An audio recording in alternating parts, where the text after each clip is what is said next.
Yes. So, okay, today we will discuss all about government accounting process. So, malalaman natin sa chapter na to kung ano ba or kung paano ba yung process pagdating sa government accounting. So, sabi nila, same lang naman daw yung government accounting process sa accounting process for business entities. Why? Kasi nga, yung government accounting process, it also comprises activities such as recording, analyzing, classifying, and summarizing transactions. And sa government accounting process nga, yung transaction na to is all transactions that involve sources and utilization of funds. So, ano lang ba yung difference ng isang government accounting process sa accounting process for business entities?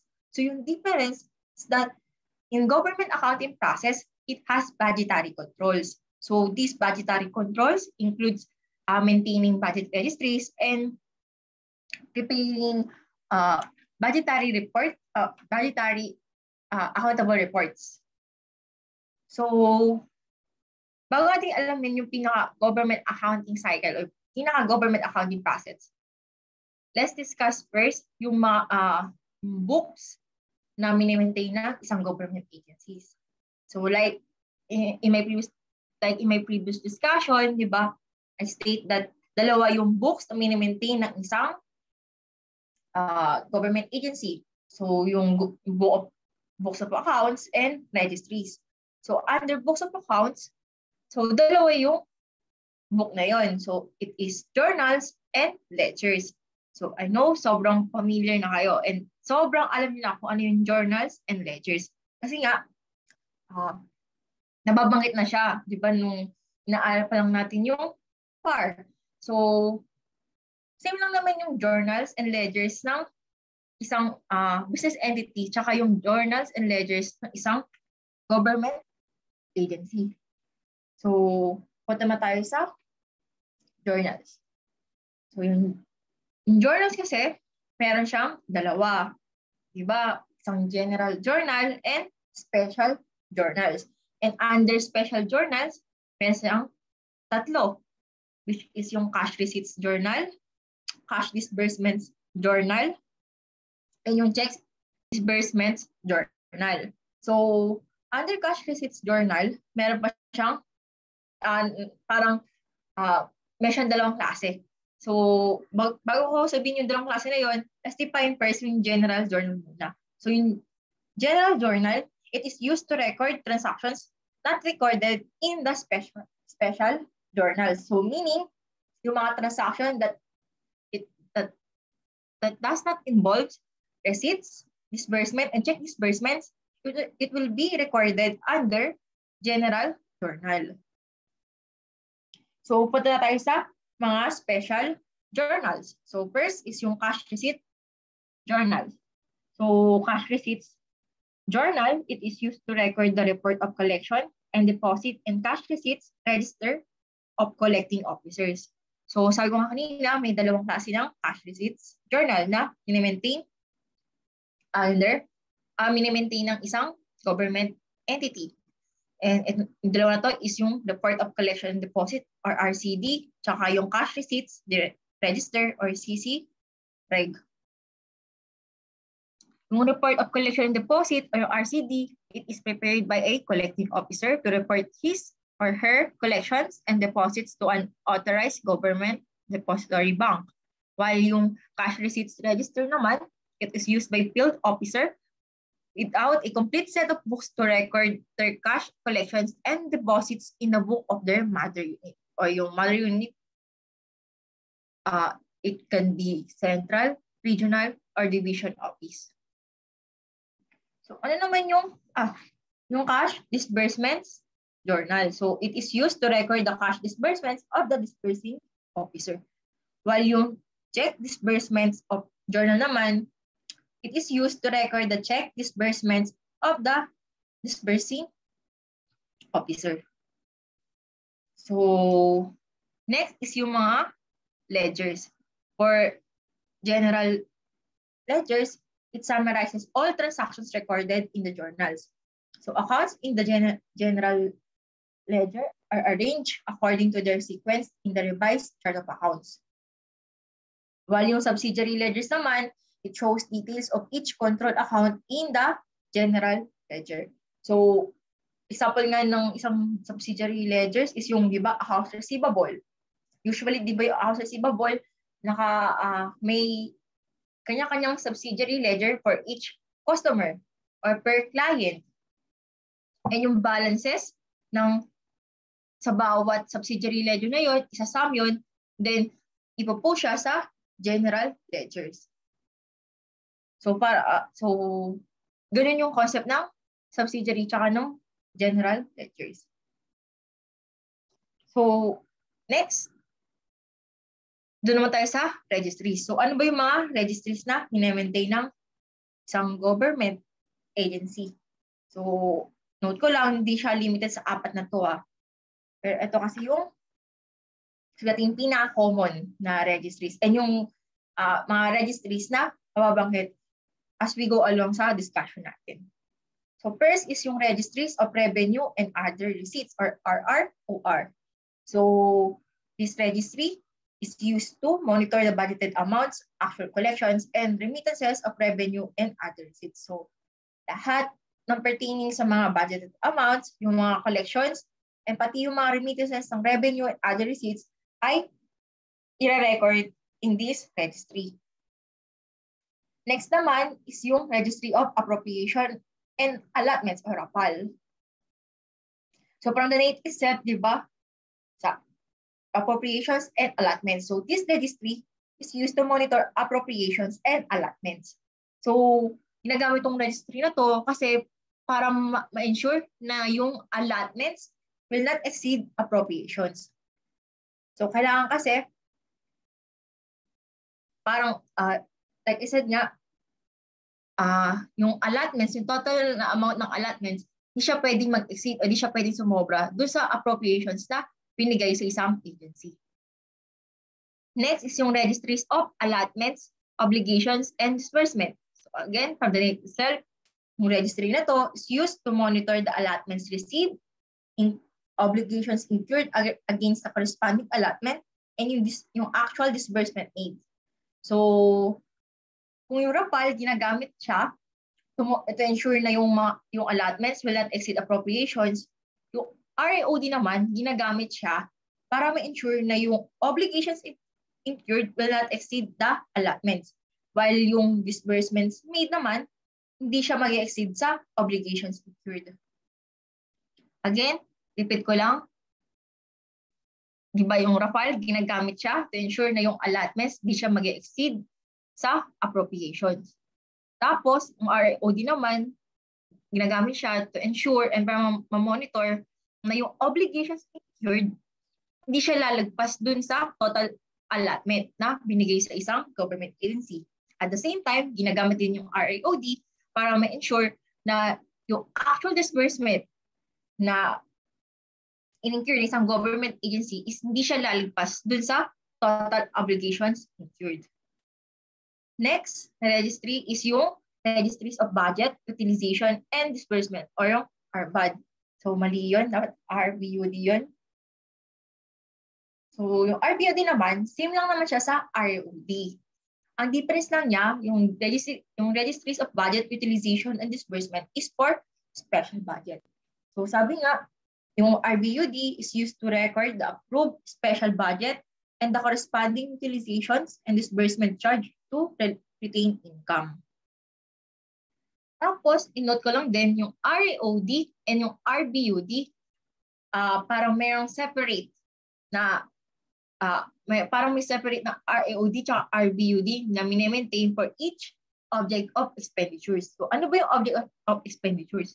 So, yung object of expenditures, 4 yun. So, parang ano lang to, classification ng expenditures pagdating sa government accounting. So, yung 4 nga na object of expenditures na to is yung first is yung personal services. So, yung personal services, it pertains to all types of employee benefits such as yung mga salaries, allowances, bonuses, mga ganun. Lahat ng mga benefits na natatanggap na isang employee. So, Diyan papasok sa personal services. Next is yung maintenance and other operating expenses or MOOE. So MOOE, it pertains to various operating expenses other than employee benefits and financial expenses. Example nito is yung mga travel expenses. Tapos yung mga utilities and supply expense, dito rin papasok sa MOOE. Next is yung financial expenses. So financial expenses pertains to finance costs and losses on foreign exchange transactions. Yung finance costs, ito yung interest expense, and yung mga bank charges. Last is yung capital outlays o yung CO, it pertains to capitalizable expenditures. So ano ba yung mga capitalizable expenditures? So yung acquiring ng equipment, they are considered as capitalizable expenditures. Ano pa? Yung mga expenditures on the construction of public infrastructures are also considered as capitalizable expenditures. So mga yun, papasok siya as capital outlays.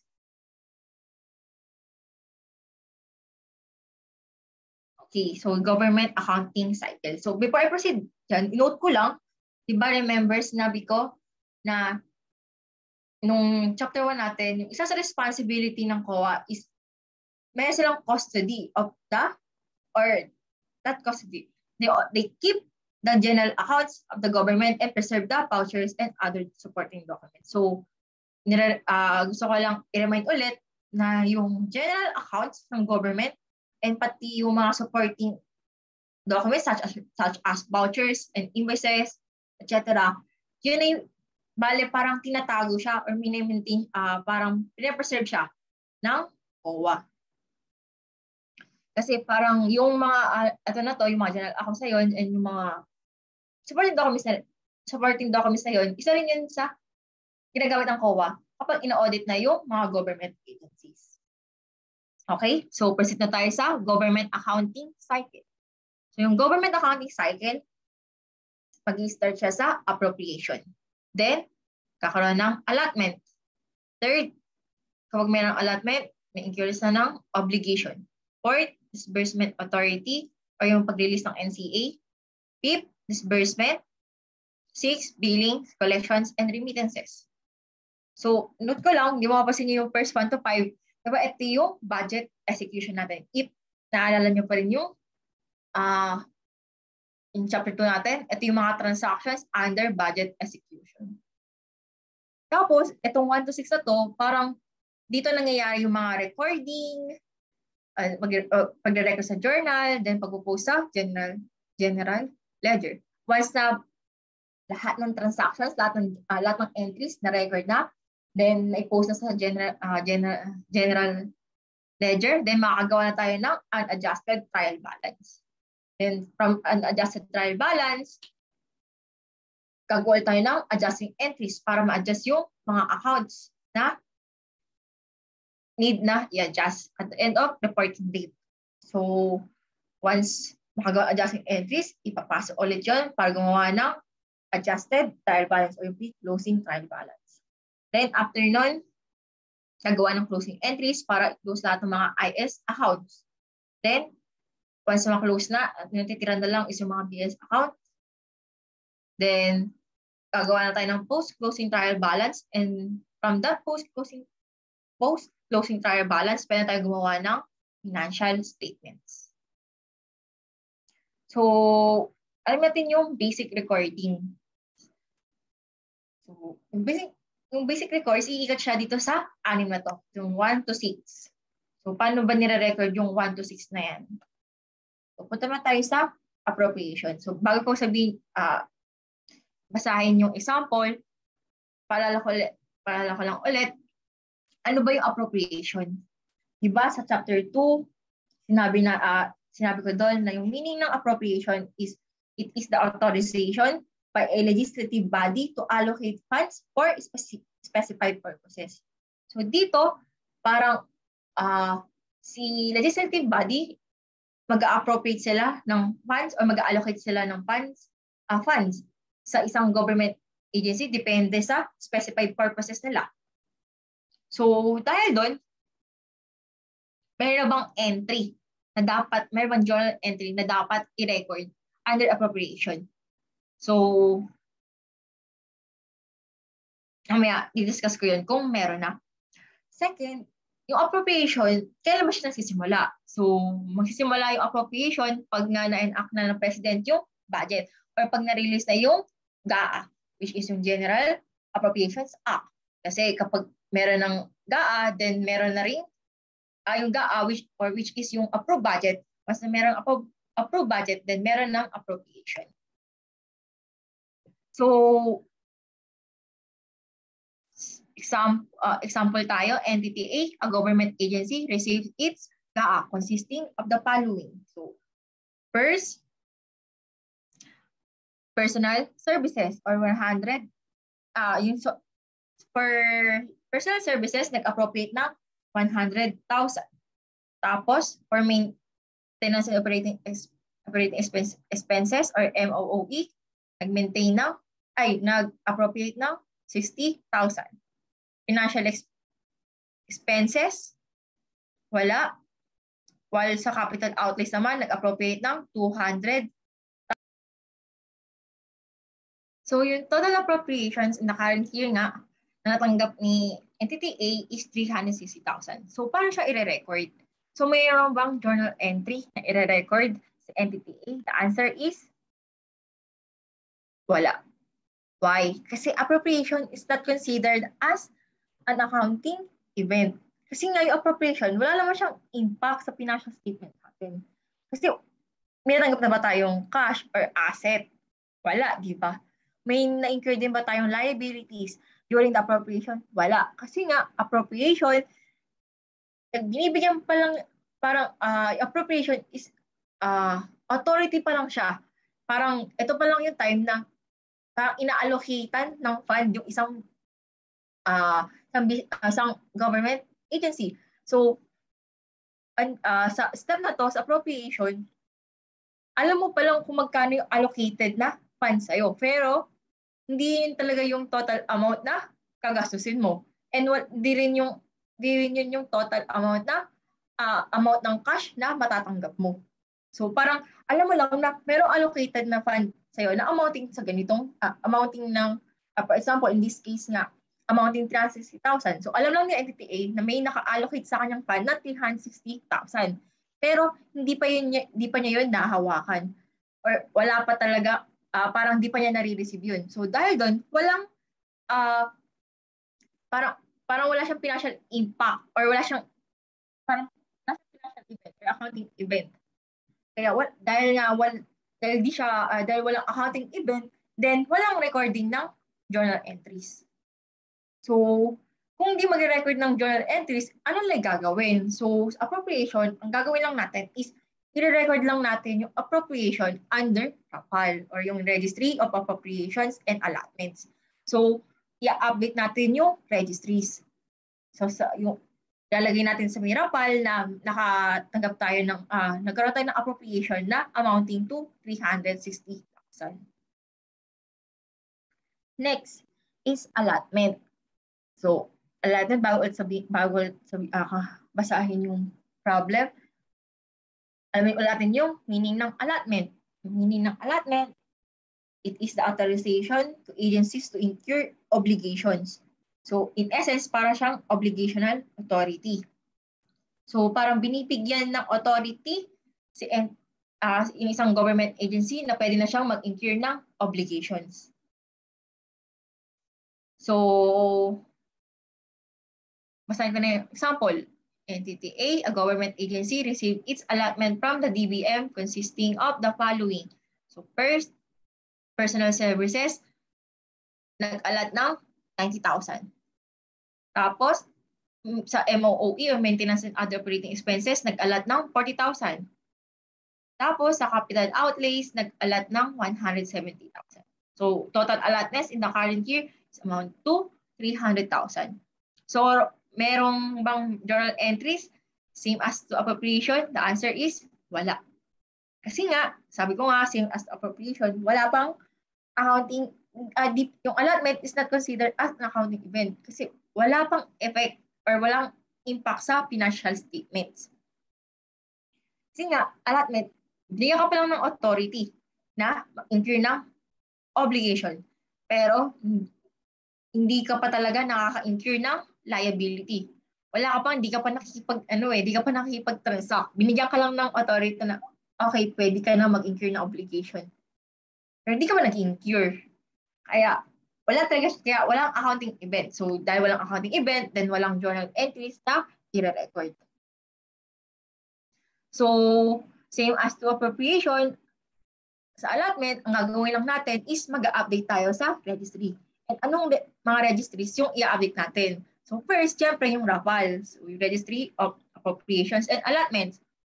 So ilalagay natin sa RAPAL yung total na allotments. So dito makikita natin na yung total na allotment is hindi siya nag-exceed dun sa total appropriations. So, example nga, dito nga, based nga sa isang example natin, yung total allotments na current year, 300,000. So makikita natin sa RAPAL na hindi talaga nag-exceed kasi yung total allotments na nakalagay is 300,000 while yung appropriations na binigay kay Entity A is 360,000. So bukod sa RAPAL, ina-update din yung RAODs. Diba sabi ko nga kanina, may separate na maintain na RAODs per object of expenditure. So sa RAOD, personal service, ilalagay dun yung allotment na amount to 90,000. Kapag naman yung MOOE, i-update yung RAOD or MOOE. Ilalagay dun yung allotment amounting to 40,000. Tapos, i-update din yung RAOD, CO or capital outlays para ilalagay dun yung total allotment na 170,000. So, meron na tayo. So, binigyan tayo ng authority to incur obligation. So, ano yung susunod? Incurrence of obligation. So, incurrence of obligations. So, dito, parang pwede ka ng government agency, pwede siya mag-incur ng obligation na which will be paid by the government. Note ko lang din. Incurrence obligations. Ito na. Ma'am, di ba parang incurrence of obligations? So, ito na yun. So, mag-record na po ba tayo ng liabilities dito? Kasi nag-incur na po ng obligation eh. Para makipagkontrata na si government agency sa supplier o sa third party. So, may recording na po ba ng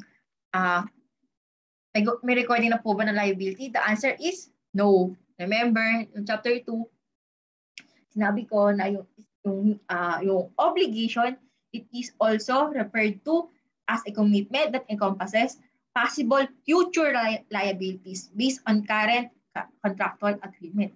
So sabi, possible future liabilities. Kasi pag nag-incur ng obligation si government agency, may pa lang yun, parang possible future liability. Pero, nakipagkontrata siya, pero hindi pa talaga siya magre-record ng liability. Ma'am, kung may contract na po, so kailan talaga siya magre-record ng liability? So, magre-record lang ng liability si government agency if kapag yung employees na render ng services for personal service o yung employee contract, di ba? Employment contract. Tapos, magre-record na din ng liabilities government agency if yung office supplies o yung mga office equipment na binili is na-deliver na and na-receive. So, yung pa lang yung time na magre-record ng liability si government agency. Pero kapag pa lang siya, parang nakipag-contract pa lang, wala pa yun. Di pa siya considered as an accounting event. So, dito sa point na to, yung incurrence of obligations, huwag kayong malilito. So, dito makikita natin yung difference ng government agency tsaka ng isang business entity. Kasi sa government agency, kapag sinabing incurrence of obligations, meaning nakapagkontrata pa lang, pero wala pang recording ng liability. Which is iba siya pagdating sa business entity. Kasi pag sinabi mo incurrence of obligations, it means that we also incur liability. So kapag nag-incur na ng obligation sa business entity, meaning nag-record na tayo ng liability. So always remember that. And isa yun sa difference ng government agency tsaka ng business entity. So, dahil hindi naman po tayo magre-record ng walang journal entries na i-record. So, ano po gagawin kapag incurrence ng obligation? So, same lang sa appropriation and allotment. Ang gagawin lang natin is i-update natin yung registries. So, first, mag-i-issue tayo si government mag-i-issue ng obligation request status o yung natawag na ORS. And i-update yung appropriate RAOTs. So, alamin muna natin kung ano yung obligation request status. So, yung obligation request status, it is a required document by Commission on Audit for certification of allotment and obligation and for future adjustment of expense. So, this document or this form is issued kapag mag-i-incur ng obligation ng isang government agency. And note ko lang, sa isang contract, isang obligation request and status yung ini-issue. So, kahit sabihin natin na dalawa lang yung supplier, pero sa dalawang supplier na yon, merong tigatlong contract sa dalawang supplier na yon, then ang i-release natin, yung i-issue nating ORS is 6. Kasi 6 yung contracts. Tapos, yung gumagawa ng ORS is si requesting office.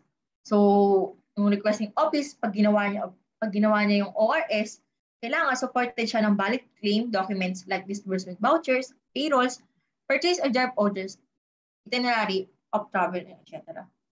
So, kaya kailangan supported ng valid claim kasi kapag nag-prepare ng ORS, yung requesting office, di ibig sabihin okay na.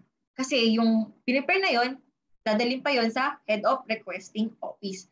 And si head of requesting office, siya yung mag-certify ng necessity and legality of the obligation and the validity of the supporting documents.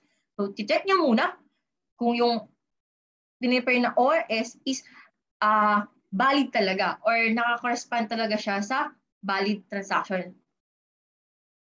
Kasi syempre, para maiwasan na din na, alam mo yun, parang, ano ba tawag din? Parang, wait lang. Para lang maiwasan na magkaroon ng, maiwasan yung mga invalid transactions. Yung meaning, nagkaroon na ng ORS, pero wala naman talaga siyang, parang wala naman talagang obligation na in-incur. Parang, wala naman talagang, parang walang obligation na in-incur, pero bigla nag-release ng ORS para lang makapag-disburse and para may funds na ma-allocate dun sa ORS na yun.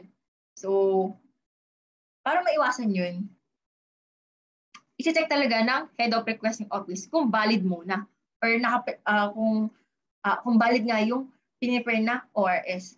Kaya nga if ever nga na merong illegal transactions na mangyayari within isang government agency, ang isa sa mananagot or isa sa liable is si head of requesting office. Kasi nga, siya yung nag-check parang siya yung reviewer, siya yung magtitingin or siya yung mag-check kung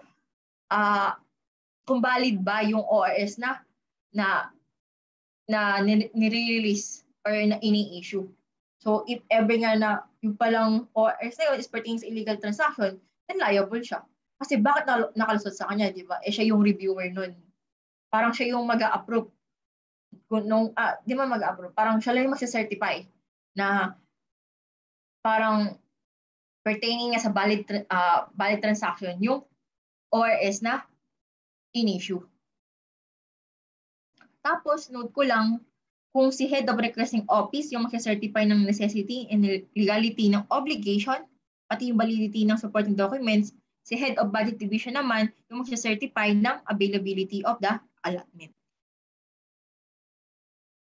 So, balik tayo sa example. So, sabi dito, the NPPA, government agency, enters into the following contracts. So, may 3 contracts. First, under personal services, yung merong employment contracts na amounting to 70,000. Under MOOE naman, nagkaroon ng purchase contract for office supplies worth 25,000.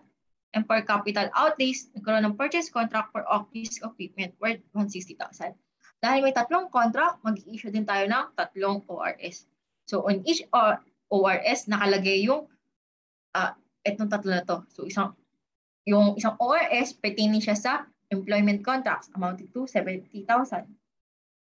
Isa namang ORS, pertaining naman siya sa purchase contract for office supplies amounting to 25,000. Last na ORS naman is pertaining siya sa purchase contract for office equipment amounting to 160,000. So, sabi ko nga, aside pang ORS, na-update din yung appropriate ROD. So, di ba, kanina, nalagyan na natin yung total amount ng allotments. So, ito naman, ngayon naman, ilalagay natin yung total na obligations. So, makikita natin, kapag tinignan natin yung ROD, makikita agad natin na yung ROD is hindi siya lumalagpas sa allotment na binigay kay entity A. So, i-check din natin. For example lang, diba, 70,000 yung personal services, 90,000 yung naka-allotment. So, okay, tama. Tapos, diba, 25,000 sa MOOE, yung in-incur na obligation, ang naka-allot is 40,000.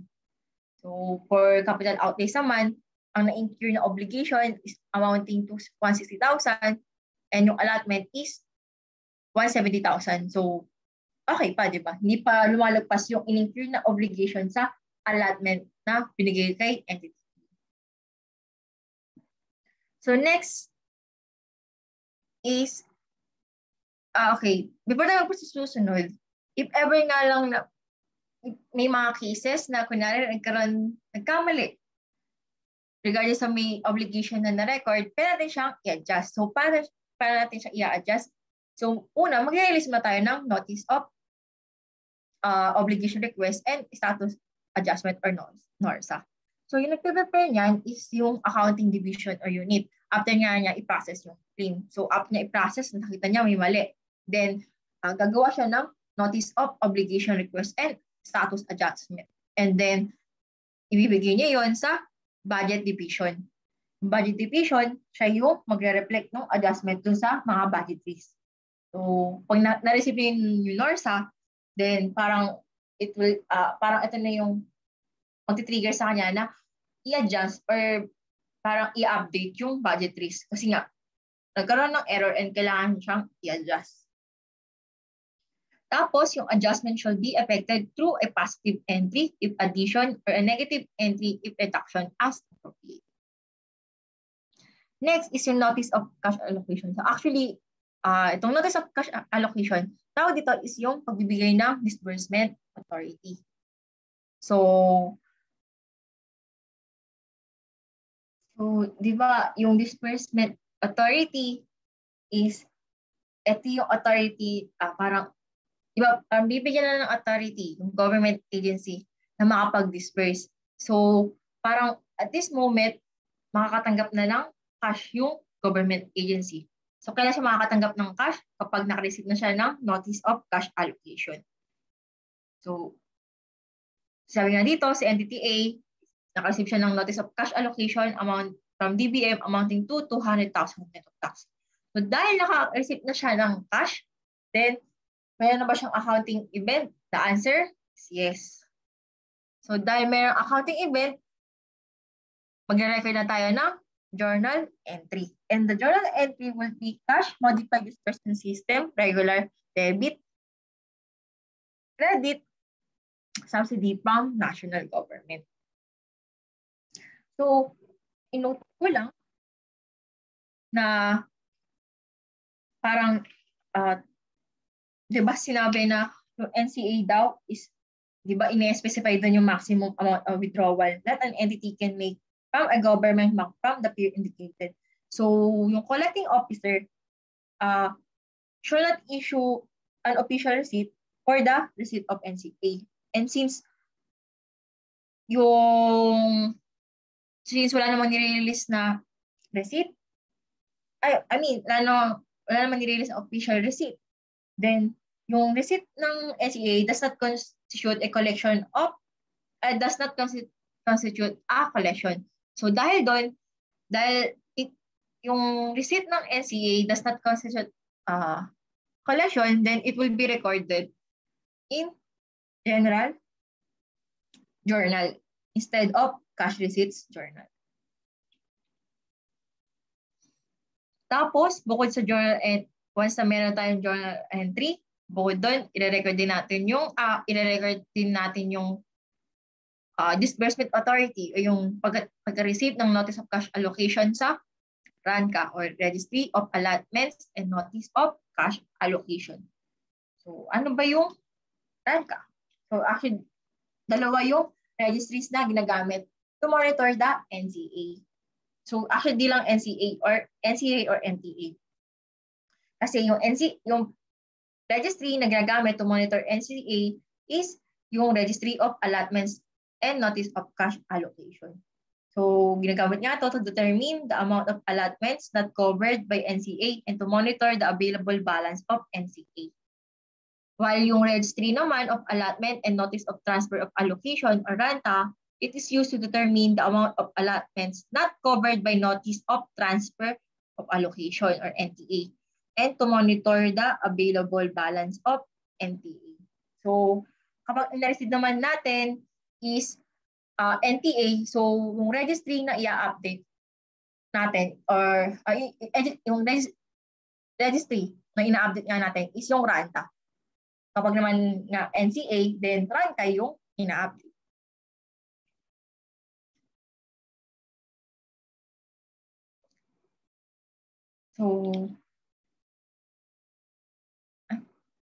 So based doon sa may given sa sample problem na binigay kanina, paano natin siya i-record? So di ba naka-receive nga si NTTA ng notice of cash allocation amounting to 200,000. So it will be recorded as debit cash modified disbursement system regular 200,000. Then subsidy from national government credit 200,000. So next. So, di ba, pera ng disbursement authority. So, meron ng pera. Parang binigyan na ng pera yung government agency. And yung pera na yun is gagamitin para makapag-disburse. So, dito na papasok yung disbursement. So, syempre, automatically, di ba, meron talaga, yung disbursement is ano talaga siya, accounting event. So, meron tayong entries na gagamitin. So, before yan, basahin muna natin yung problem. So, yung problem is entity A, government agency nga, nag-set up siya ng payable to officers and employees upon approval of payroll. So, yung salaries and wages amounted to 35,000 and yung personal economic relief allowance na 5,000. So, meron siyang gross compensation na 40,000 less yung mga withholding taxes and yung mandatory contribution. So, merong net compensation na 25,000. So, paano siya i-record? So, una, ano yung journal entry? So, journal entry is, siyempre, recording ng recognition ng asset. Then, maglalagay tayo ng payable. So, ito yung pag-set up ng payable. Then, yung entry para sa pag-disburse, itong pangalawa na to. So, yung payable, debit, then i-credit natin yung cash. Kasi nga, babayaran na natin yung sinet up natin payable. So, it will be credit, modified disbursement system, regular. So, note ko lang, itong cash modified disbursement system, regular, dito pumapasok yung NCA. Parang ito yung account pertaining sa NCA. So, bukod dyan, syempre sa entries, ang gagawin din natin is i-update natin yung ORS. So, sa ORS, di ba nakalagay din yung obligations, pati yung payable, pati nakalagay din yung obligations, yung amount ng obligations, amount ng payable, and pati yung amount ng disbursement. And pati yung appropriate RIODs, i-update din natin kasi kailangan ma-monitor natin na yung disbursement is hindi siya mag-exceed sa obligations incurred. So sige, record natin yung based sa given problem, gawin natin yung entries. So, first entry is yung pag-set up ng payable pertaining sa salaries. So, salaries and wages regular, debit, 35,000. Personal economic relief allowance, 5,000, debit. Then, due to BIR, yung withholding taxes, 10,000. Due to GSIS, yung 2,000. Due to pag-ibig, 2,000. Due to PhilHealth, 1,000. Due to officers, employees, 25,000. So, lahat ng due yan, they are payable. So, that's why naka-credit sila. So, i-record din natin, kasabay ng paggawa ng journal entry, is i-record din natin yung ORS, saka yung RAOD. Diba? And for this case, ang i-update natin is yung RAOD PS or personal service. Kasi nga, yung disbursement is pertaining siya sa salaries. So, sa entity A, nag-grant siya ng cash advance for payroll. So, to record that, mag-debit tayo ng advances for payroll, 25,000, then credit, cash, modified disbursement system, or regular, 25,000 credit. Eh, di ba? Dahil nga may advances, so kailangan natin siyang, yung advance na to is receivable siya. So, dahil may advances, kailangan natin siyang i-liquidate. So, to liquidate, to record yung liquidation, yung entry will be due to officers, employees, 25,000, and credit advances for payroll, 25,000. So, makikita natin, di ba? Parang in essence, kapag nag-disburse na tayo ng payroll, para lang din siyang, pagpasasama natin dalawang entries na to, then para lang din siyang due to officers, debit, credit, cash, or cash, modified disbursement, modified disbursement system, regular, credit na 25,000. So next, si entity A daw, nag-remit siya ng 5,000 withheld to the government agencies. So to record yung remittance sa mga ng withheld na mandatory contributions ay, so debit due to GSIS na 2,000, debit na due to pag-ibig na 2,000, and due to PhilHealth, debit 1,000. Tapos, i-credit na natin yung cash, modified disbursement system, regular na 5,000. Nga, i-remit na natin. Mabawasan yung NCA natin. Ma'am. Wait lang po. Parang may nawawala dun sa withheld. Diba, di lang naman mandatory contributions yung withheld. Meron pang isa, and which is yung withholding taxes. So, baka hindi dito kasama? Kasi, kapag nag-remit tayo ng withholding taxes, parang hindi yung cash na nagaling sa non-cash allocate, sa NCA or Notice of Cash Allocation, yung ginagamit natin sa pag nag-remit tayo ng withholding taxes. Yung ginagamit natin is yung tax remittance advice. So, mali lang yung title ko. It will be tax remittance of withholding taxes. So, pag nag-remit tayo ng withholding taxes, so, syempre, yung una nating gagawin is update natin yung registries. And yung i-update natin registry is yung ORS and pati yung appropriate na RAODs. And ano yung magiging journal entry niya? So, yung journal entry niya will be cash, tax remittance advice. Note ko lang, itandaan nyo yung cash, di ba? Cash, tax remittance advice, and credit, subsidy from national government. So, kapag nag-remit na si government agency, KBIR, it will be recorded as due to BIR, debit, as credit, cash, remittance, advice. So, ano ba yung tax remittance advice? So yung tax remittance advice, ginagamit siya kapag sa books of government agencies, isa siyang constructive remittance of taxes withheld to the BIR or custom duties, withheld to the BOC, and constructive receipt of NCA for those taxes and custom duties. So, sa government agency nga, parang doon,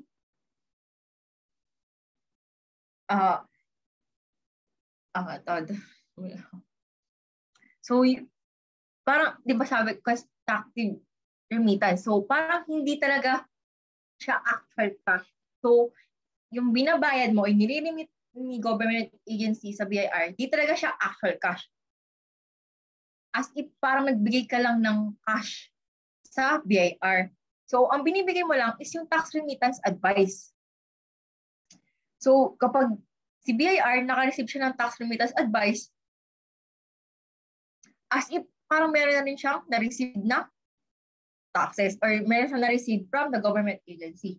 Kasi once na maka-receive siya ng tax remittance advice, and magre-record na siya ng income taxes.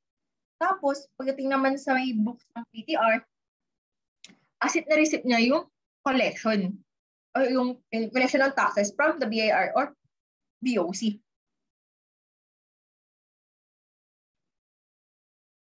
So, parang yung tax remittance advice, mahalaga siya sa BTR kasi nga, parang ginagamit niya yung TRA or yung tax remittance advice to record the withholding agency's disbursement authority as subsidy. So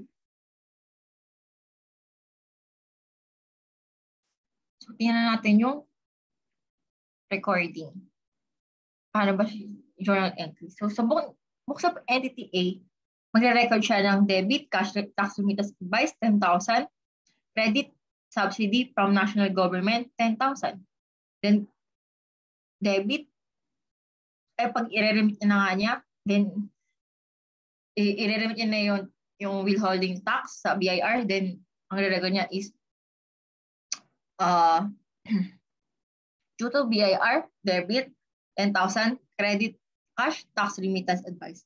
So, mapapasin nyo, di ba, parang nag-cancel out yung dalawang cash or tax remittance advice. So, parang ang entry talaga is due to BIR, tapos subsidy from national government. So, yun yung reason kung bakit parang siyang constructive. Kasi parang wala naman talagang physical or parang walang actual cash na na-transfer. Kasi daw, yung TRA, parang another form lang siya of disbursement authority, which is similar sa pag-receive ng regular NCA. Kasi di ba, mapapansin niyo yung unang entry. Di ba, cash, tax remittance advice or subsidy from national government. So yung entry kasi na to, parang ito yung entry to recognize the tax receipt of NCA for TRA. So parang naka-receive ka ng NCA, pero yung na-receive mo na yun is for withholding taxes lang. Di ba pag yung entry ng receipt ng NCA is cash, MDS regular, tapos debit yun, then credit, subsidy from national government. So parang similar lang siya sa receipt ng NCA. So dahil dito, si NDTA, meron siyang authority to use the amount withheld in its operation.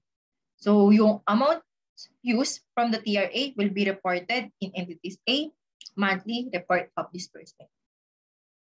So tingnan naman natin yung entries pagdating sa book ng BIR. So sa book ng BIR, magre-record nga ng cash, tax, remittance advice, debit, credit, income tax. So sabi ko nga kanina,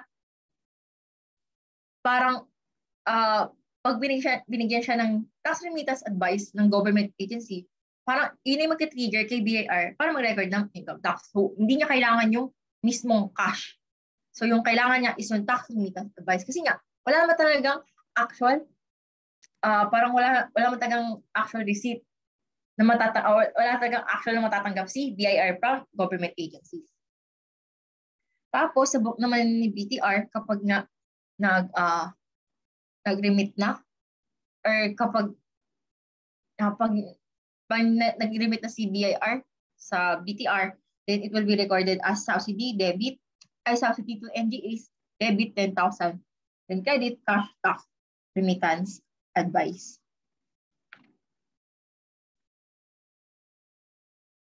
Next, na tayo sa billings, collections, and remittances. So, syempre, sabi ko nga, yung government agency, di lang siya puro disbursement. So, possible din siya na makapag-bill siya or makapag-collect. Example nga nun, di ba yung BIR, di ba? Government agency yon and nakakollect sila ng revenue, which is yung taxes.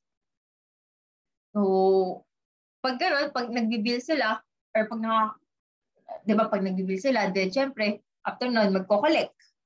Then, lahat ng collections nila is i-remit nila sa BTR. So, yung syempre, yung entries, yung accounts entries pag nag-bill, then will be accounts receivable, debit, then income account, credit.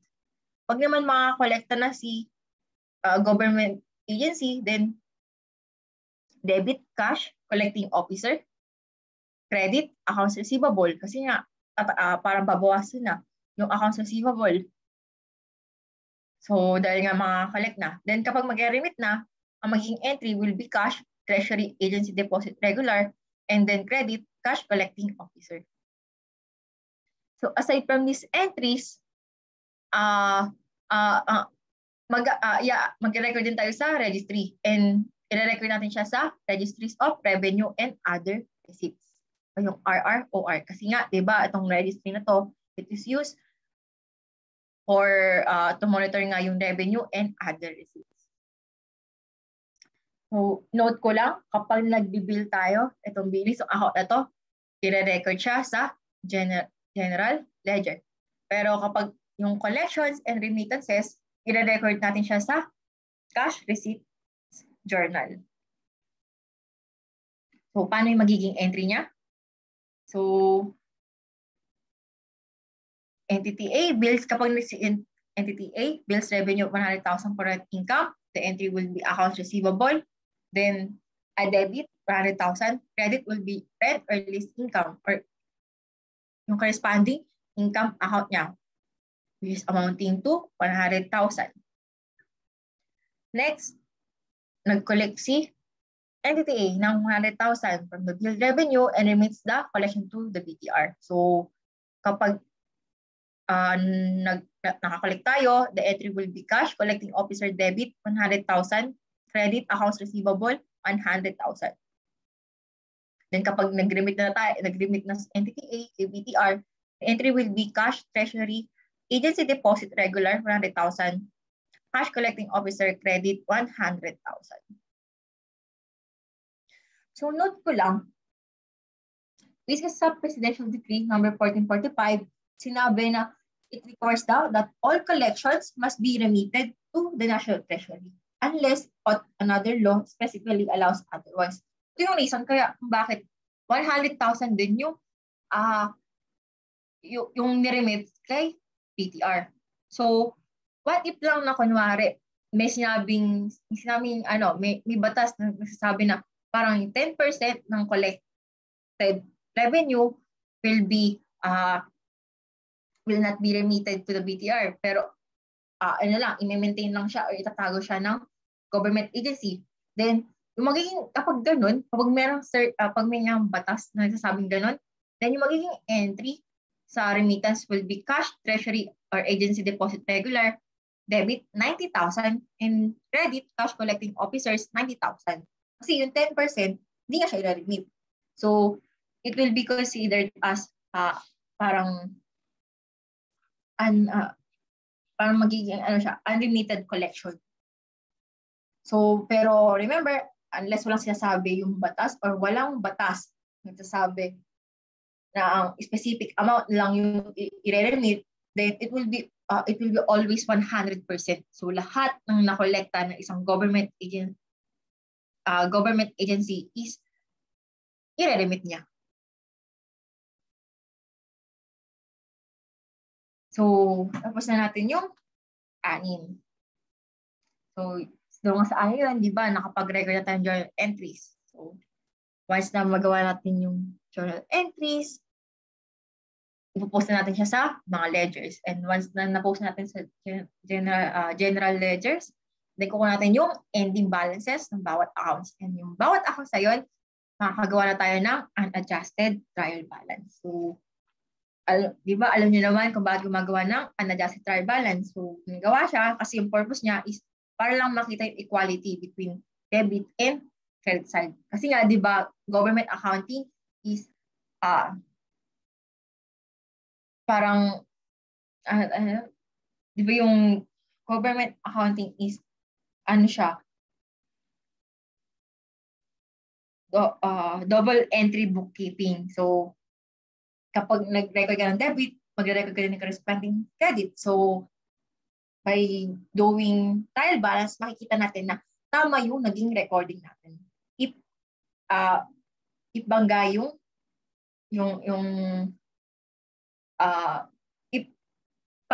equal yung balance ng debit at credit. Pero syempre, di yung laging case kasi syempre pwedeng bangga nga pero meron pa rin error. So, doon papasok si adjusting entries. So, ano ba yung mga adjusting entries na under sa government accounting? So, Section 50 and Section 51 ng GAM for NGAs Volume 1, sinabi yung mga possible na adjusting entries. So, first is yung accrued items nga. And syempre, pamilya na kayo doon. Second, deferred items. Third, yung unused NCA. Fourth, petty cash fund. Fifth, unreleased commercial checks. Sixth, yung allowance for accumulated impairment losses of asset accounts. 7, write down of inventories. 8, correction or reclassification entries. 9, adjustment for reversal of impairment losses. 10, depreciation expense. 11, exchange differences on foreign currency. Excuse me. And yung 12, other adjustments. So, mapapansin nyo, diba, parang same lang naman yung mga adjusting entries na in-indicate ng GAM for NGAs sa mga adjusting entries na ginagawa for business entities. So, diba, same lang accrued items, no, ginagawa din natin yun. Deferred items, talo na yun. Kapag may correction or reclassification entries, matik, diba, i-adjust natin, gagawa tayo ng adjusting entries. So, may mga depreciation expense kasi nga merong property, so lagi talaga siyang dine-depreciate. So, halos same lang naman. Ang naiba lang, yung pinaka-unique, yung pinaka-unique, o yung meron lang sa government accounting is yung unused NCA. So, yung unused NCA kasi, kapag, di ba, bigyan tayo ng, di ba, pag nakareceive na tayo ng notice of allocation, so meron tayong pera. So, yung, kapag di natin siya naubos, or di lahat yung nagamit natin for disbursement, kailangan natin siyang ibalik. So, kapag ibabalik na siya, then gagawa tayo ng adjusting entry. Yung adjusting entry will be subsidy from national government, debit, credit, cash, MDS, regular. So, mapapansin nyo, reversal lang talaga siya ng entry ng NCA. Kasi di ba ang entry, pag nag-record tayo ng receipt ng NCA is cash, MDS, regular debit, tapos credit, subsidy from national government. So, i-reverse lang talaga natin. Kasi syempre, iba yung amount. Yung magiging amount is yung total receipt na natanggap natin, the total receipt of NCA na natanggap natin, less yung mga disbursement. So, for an example, nakapag-disburse tayo ng amounting to 30,000. Is yung 25,000 regarding sa payroll, and yung 5,000 is yung remit ng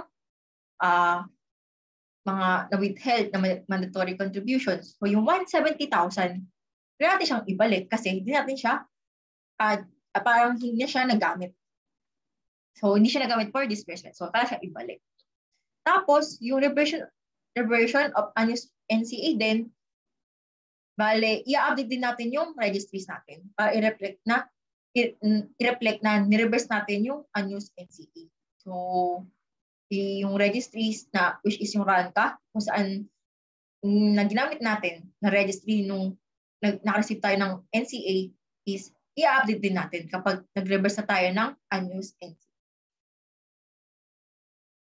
Next, so kapag nakagawa ng adjusting entries, nagawa natin adjusting entries, then gagawa na tayo ng adjusted trial balance o yung pre-closing trial balance. Then, kapag may natin adjusted trial balance, then gagawa na tayo ng closing entries. So, simula ng concept sa accounting for business entities. So, i-close natin yung mga IS accounts.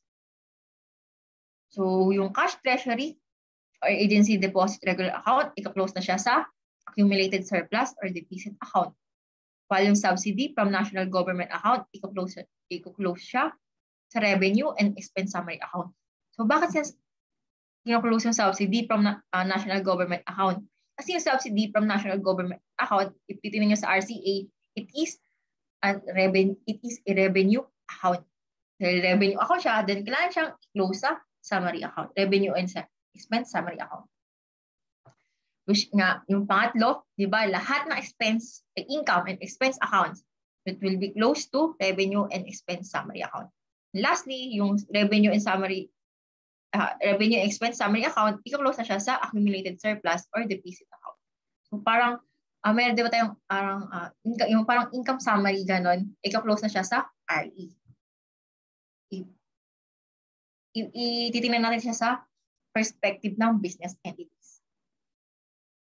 So if nagawa na natin closing entries, then nagawa tayo ng post-closing trial balance. And kapag na-check na natin, bangga na, okay na, then makakagawa na tayo ng financial statements.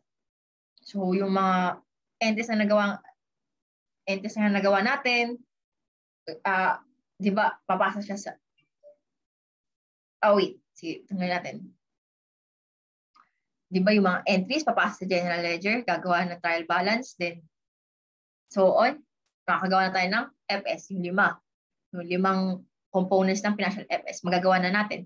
Tapos, yung mga registries na yun naman yung magiging basis natin para magawa yung isa pa o yung additional na component ng financial statements sa government agency, which is yung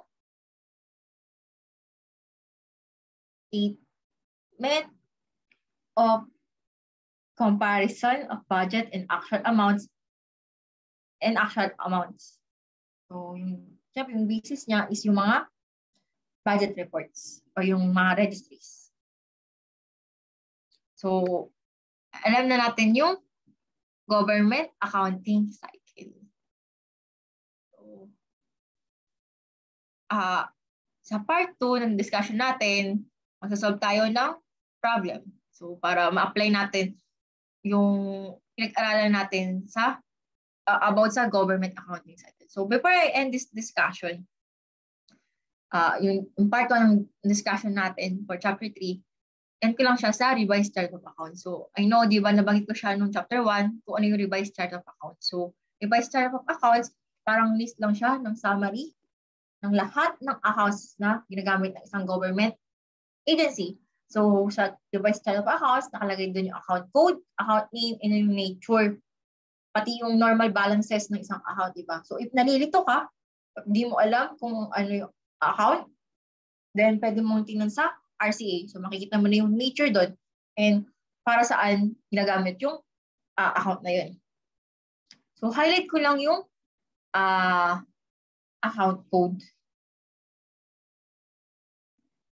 So diba sa RCA kasi, diba, yung RCA, issue siya ng COA, note ko lang.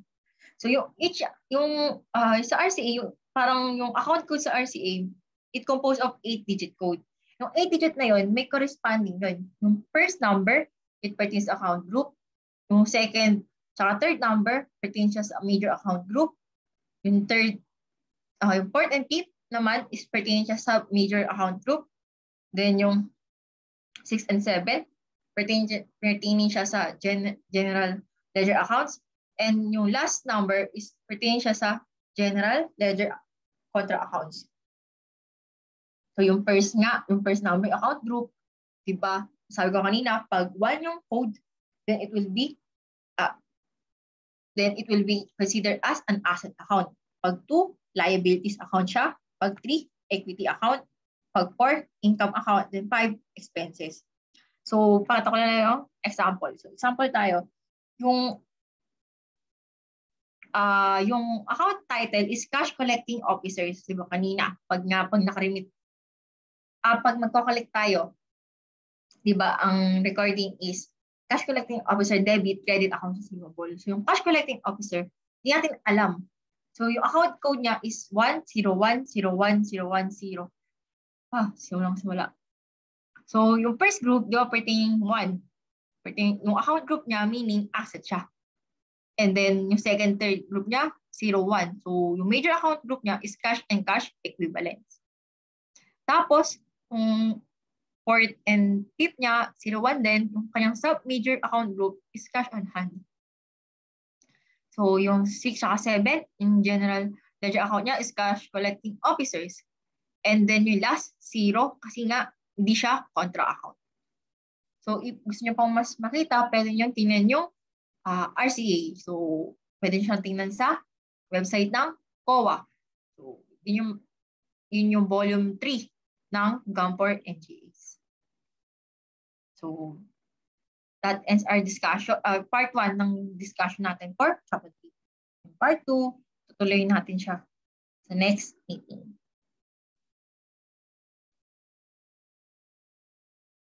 Mm-hmm.